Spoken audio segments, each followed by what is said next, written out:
नमस्कार. महाराष्ट्रातल्या शाळांसाठी एक खूप मोठी आणि महत्त्वाची बातमी आहे. पायाभूत शिक्षणाचे मूल्यमापन म्हणजे मुलं काय आणि कसं शिकतायत हे तपासण्याची पद्धत आता पूर्णपणे डिजिटल होतीये. आणि हो, हे सगळे का मोठ्या राष्ट्रीय अभियानाचा भाग आहे. चला तर मग या नव्या बदलाविषयी सगळं काही सविस्तरपणे समजून घेऊया. हे फक्त एक वाक्य नाहीये, तर ही महाराष्ट्राच्या शिक्षण व्यवस्थेतल्या एका मोठ्या बदलाची नांदी आहे. यापुढे विद्यार्थ्यांची प्रगती कशी मोजली जाते याकडे बघण्याचा आपला दृष्टिकोनच बदलून जाणार आहे. एका नव्या डिजिटल युगाची ही सुरुवात आहे. बरं, पण हा सगळा बदल नेमका का घडून आणला जातोय? यामागे खूप मोठं ध्येय आहे. हे समजून घेणं महत्त्वाचं आहे की हा उपक्रम आपल्या राज्याच्या आणि देशाच्या मोठ्या शैक्षणिक उद्दिष्टांशी कसा जोडलेला आहे. तर या सगळ्याच्या केंद्रस्थानी आहे पायाभूत साक्षरता आणि संख्याज्ञान. म्हणजे काय? अगदी सोप्या भाषेत सांगायचं तर मुलांना व्यवस्थित लिहिता वाचता येणं आणि साधी आकडेमोड करता येणं ही अशी कौशल्य आहेत जी त्यांच्या पुढच्या सगळ्या शिक्षणाचा पाया रचतात. आणि निपुण भारत अभियानाचं मुख्य उद्दिष्ट नेमकं हेच आहे की हा पाया एकदम मजबूत करायचा. आता आपण निपुण महाराष्ट्र अभियानाच्या पुढच्या आणि अत्यंत महत्त्वाच्या टप्प्याबद्दल बोलणार आहोत, तो म्हणजे मासिक चाचणी. हो, आता हे मूल्यमापन दर महिन्याला होणार आहे आणि तेही एका खास मोबाईल ॲपच्या माध्यमातून. तर ही जी नवीन मूल्यमापन प्रक्रिया आहे ती इयत्ता 2री ते 5वीच्या विद्यार्थ्यांसाठी लागू होणार आहे. आणि यासाठी निपुण महाराष्ट्र SCERTM नावाचं एक मोबाईल ॲप वापरलं जाईल. हे ॲप सर्व शासकीय आणि अनुदानित शाळांमध्ये उपलब्ध असेल. या संपूर्ण प्रक्रियेची सुरुवात शाळेच्या मुख्याध्यापकांपासून होते. त्यांनी काही पूर्वतयारी करणं खूप गरजेचं आहे. चला पाहूया त्यांच्यासाठी कोणत्या महत्त्वाच्या पायऱ्या आहेत.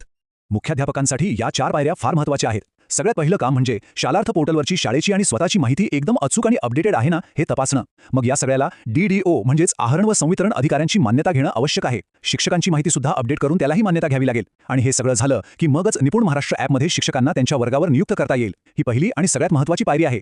ओके, मुख्याध्यापकांची तयारी झाली. आता बघूया की शिक्षकांना नक्की काय करायचं आहे, कारण प्रत्यक्ष मूल्यमापन करण्याची सगळ्यात मोठी जबाबदारी त्यांच्यावरच आहे.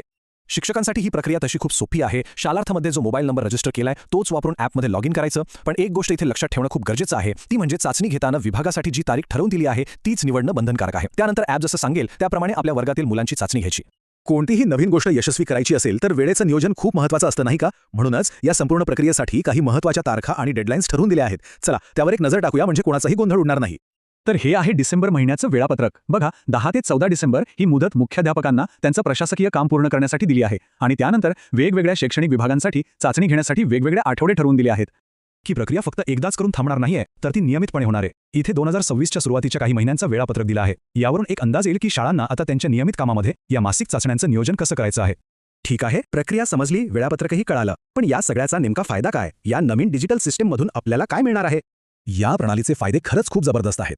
सगळ्यात महत्त्वाचं म्हणजे शिक्षक आणि मुख्याध्यापकांना मुलांच्या कामगिरीचा रिपोर्ट लगेचच्या लगेच मिळतो. जिल्हा स्तरावरील अधिकाऱ्यांना विश्लेषणासाठी एक खास डॅशबोर्ड मिळतो. आणि यामुळे पर्यवेक्षकीय यंत्रणेचा डेटा गोळा करण्यात आणि त्याचं विश्लेषण करण्यात जाणारा खूप वेळ वाचणार आहे. म्हणजे आता फक्त आकडेवारी नाही, तर त्या माहितीच्या आधारे पुढची कृती काय करायची याची एक स्पष्ट दिशा मिळणार आहे. आणि आता शेवटचा पण सगळ्यात महत्त्वाचा प्रश्न. ही सगळी प्रक्रिया, हे ॲप, हा डेटा, या सगळ्याच्या मागे अंतिम उद्देश तर एकच आहे, विद्यार्थ्यांची प्रगती. मग आता विचार करण्याची गोष्ट ही आहे की या सगळ्या माहितीचा वापर करून आपण मुलांची प्रगती खऱ्या अर्थाने कशी साधणार आहोत, यावरच संपूर्ण अभियानाचं यश अवलंबून आहे.